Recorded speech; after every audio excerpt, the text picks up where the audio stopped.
21 मे 1991 ची रात्रीची वेळ होती. श्री पेरेबुद्दूर, तमिळनाडू.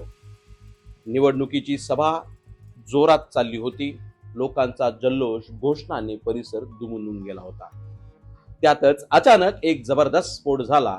धुराचे काळे लोट, रक्ताचे सड्यांमध्ये विखुरलेले मृतदेह, सगळं संपलं होतं. आणि या बॉम्बस्फोटात भारताचे माजी पंतप्रधान राजीव गांधी यांचं मानवी बॉम्बने मरण पावले. संपूर्ण देश हादरला. पण खरी कहाणी इथूनच सुरू होते.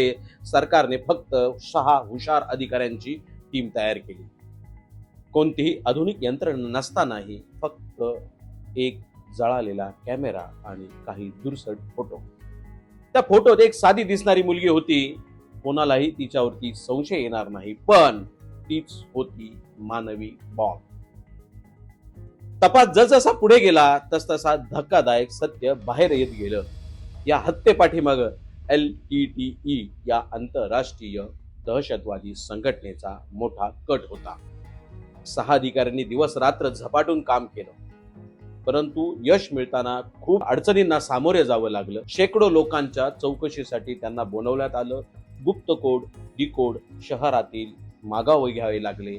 अनेक शहरं फिरावी लागली.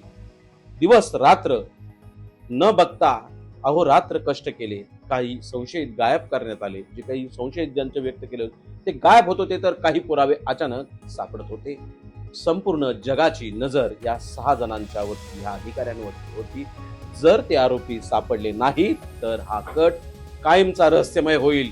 आणि मग 90 दिवस उलटले. 90 दिवसानंतर बंगळूर जवळ एका घरात हे आरोपी असल्याची बातमी अधिकाऱ्यांना मिळाली. मुख्य सूत्रधार शिवरासन आणि त्याची साथीदार शुभा हे तिथे लपलेले होते. पोलिसांनी संबंधित घराला प्रचंड घेरावा घातला. दरवाजे तोडून आत पोलीस गेले. जेव्हा पोलीस आत गेले तेव्हा समोर दृश्य पाहून सगळे थबकले.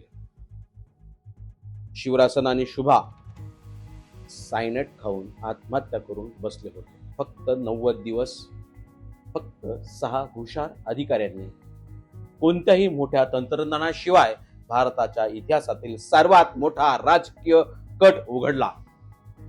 ही फक्त एक हत्या नव्हती, ही एक काळ्या रात्रीची थरारक सत्य होतं. जय हिंद.